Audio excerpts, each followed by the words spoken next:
नमस्कार, मी पंजाब डक. मी खूप दिवसापासून सांगितलं की राज्यामध्ये 30 तारखेपासून राज्यात वादळी वाऱ्यासह गारपीट होणार आहे. परत एकदा आज सांगतो की तारखेपर्यंत दुपारपर्यंत वेळ आहे. तुम्ही तुमचा कांदा असेल, गहू असेल, हरभरा असेल काढून झाकून ठेवा. कारण की राज्यामध्ये आत्तापर्यंत तुम्ही गारपीट होत असते, फक्त एका भागातच होते. पण ह्या पावसामध्ये 30 मार्चपासून ते 3 एप्रिलपर्यंत 30, 31, 1, 2, 3च्या दरम्यान राज्यात ठिकठिकाणी गारपीट होणार आहे. आणि काही ठिकाणी लिंबासारखी गारपीट होईल, काही ठिकाणी बोरासारखी होईल आणि काही ठिकाणी चिंचोक्यासारखी गारपीट सगळ्या जिल्ह्याला पाहायला भेटणार आहे. तर सुरुवातीला सांगू इच्छितो की मग गारपीट जास्त कोणत्या एरियात होणार आहे. तर सुरुवातीला आपण उद्या 30 तारखेपासूनच राज्यात पाऊस सुरू होईल. पण हे पाऊस तुम्हाला सांगू इच्छितो, नंदुरबार जिल्हा झालं, धुळे जिल्हा झालं, नाशिक जिल्हा झालं, जळगाव जिल्हा झालं, त्याच्यानंतर अहिल्यानगर, इकडं संगमनेर तालुका, त्याच्यानंतर मुंबई ठाणे, आपला मुरबाड ते परिसर, पालघर त्या परिसरामध्ये, कोकणपट्टी म्हणजे पालघरपासून ते डायरेक्ट याच्यापर्यंत कुडाळपर्यंत संपूर्ण कोकणपट्टी ह्या परिसरात देखील पाऊस पडणार आहे.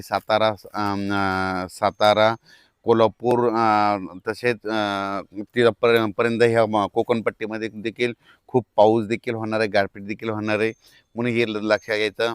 त्याच्यानंतर सांगायचं झालं विदर्भाकडून घेऊत आपण वर्धा, नागपूर, भंडारा, गोंदिया, चंद्रपूर, यवतमाळ, वाशिम, हिंगोली, नांदेड, परभणी, लातूर, धाराशिव, बीड, जालना, संभाजीनगर, अहिल्यानगर, जळगाव, बुलढाणा, अमरावती, अकोला ह्या पट्ट्यात देखील म्हणजे 30 तारखेपासून तर 3 एप्रिलपर्यंत चांगला पावसाळ्यासारखा पाऊस पडेल. कुठं जिथं नाही पडलं तिथं वारं सुटेल आणि काही भाग सोडून देखील देईल, म्हणून हे लक्षात द्यायचं. तर मग आता तुम्हाला सांगतो, आता नेमकी गारपीट कोणत्या कोणत्या जिल्ह्याला पाहायला भेटेल.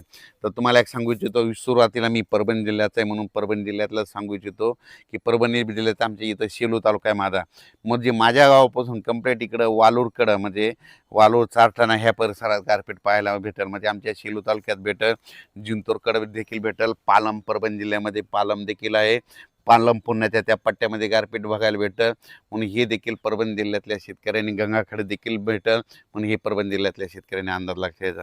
आपण परभणी जिल्ह्याच्या बाजूला बीड जिल्हा, तर बीड जिल्ह्यातल्या शेतकऱ्याला सांगू इच्छितो की गेवराई जिल्ह्यामध्ये देखील, गेवराई तालुक्यामध्ये देखील पाऊस देखील भेटेल, गारपीट देखील भेटणार.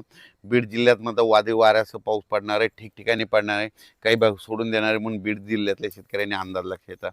जालना जिल्ह्यात देखील म्हणजे कन्नड, सिल्लोड, भोकरदन त्या पट्ट्यात देखील अजिंठापर्यंत तिकडे देखील काही ठिकाणी खूप सोयगाव त्या परिसरात देखील चांगल्या परिसराचा पाऊस होईल, काही ठिकाणी गारपीट होईल, म्हणून हे देखील सर्व शेतकऱ्यांनी लक्षात घ्यायचं. त्याच्यानंतर संभाजीनगर जिल्ह्यामध्ये देखील वैजापूर, गंगापूर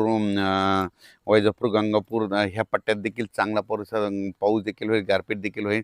म्हणजे संभाजीनगर जिल्ह्यामध्ये चांगल्या प्रकारचा वादळी वाऱ्यासह पाऊस होणार, काही ठिकाणी गारपीट देखील पाहायला होणार नाही, म्हणून हे लक्षात घ्यायचं. अहिल्यानगरमध्ये देखील खूप ठिकाणी गारपीट पाहायला भेटेल, काही ठिकाणी वारं सुटेल, कुठं पाऊस पडेल, काही ठिकाणी निरंग देखील राहील.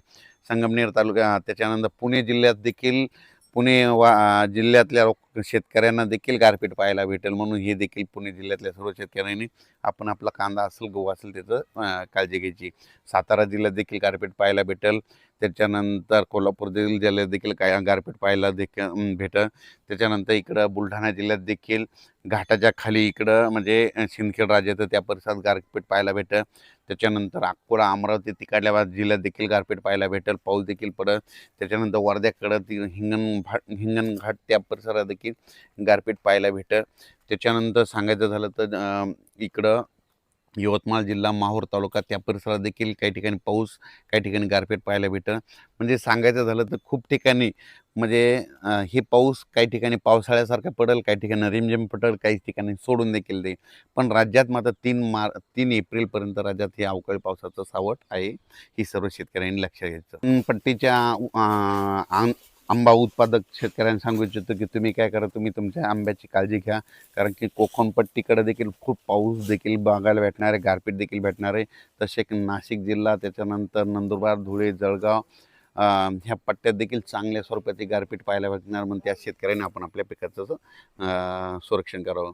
माझी एक महसूल विभागाला विनंती आहे की ह्या म्हणजे 30 मार्चपासून तर 3 एप्रिलपर्यंत खूप ठिकाणी गारपीट होईल म्हणून शेतकऱ्यांचे जे झालेले नुकसान आहे त्याचे तुम्ही पंचनामे करण्यासाठी सतर्क करावे आणि सगळ्यांचे जिथं जिथं गारपीट वारं होईल, शेतकऱ्याचं नुकसान होईल, सगळ्यांचे पंचनामे करून घ्यावेत ही माझी सर्वप्रथम महसूल विभागाला माझी विनंती राहील. कारण की ह्या पावसामध्ये खूप शेतकऱ्याचं नुकसान होणार आहे. म्हणजे हे पाऊस गुजरातला देखील खूप पडणार आहे, मध्य प्रदेश देखील खूप पडणार आहे, बेतूल बुरहानपूर त्या परिसरात देखील खूप पडणार आहे. त्याच्यानंतर इकडं तेलंगणात बी पडणार आहे, आदिलाबाद, धर्माबाद, हैदराबाद त्या परिसरात बी पडणार आहे. इकडं बसव कल्याण तिकडं देखील राहणार आहे, कर्नाटक देखील राहणार आहे. इकडं तिकोटी, धारवाड त्याच्यानंतर म्हणजे कर्नाटकमध्ये बऱ्याच ठिकाणी चांगला पाऊस गारपीट होणार आहे म्हणून हे देखील लक्षात घ्यायचं. म्हणजे सांगायचं झालं तर राज्यामध्ये ह्या पावसामध्ये जरा वारं जास्त राहील आणि गारपीट देखील. म्हणजे दरवेळेस काय असतं, महाराष्ट्रात पाऊस आला तर काय होतं, फक्त एखाद्या 2 जिल्ह्यामध्ये पाऊस आणि गारपीट होते. पण याच्यामध्ये प्रत्येक जिल्ह्यामध्ये 5-7 तर ठिकाणी अशी गारपीट झालेली अशी म्हणजे न्यूजला बातमी येईल. म्हणून सर्व शेतकऱ्यांनी आपण आपल्या पिकाची काळजी घ्यायची, पशुधनाची काळजी घ्यायची आणि पाळीव प्राण्याची काळजी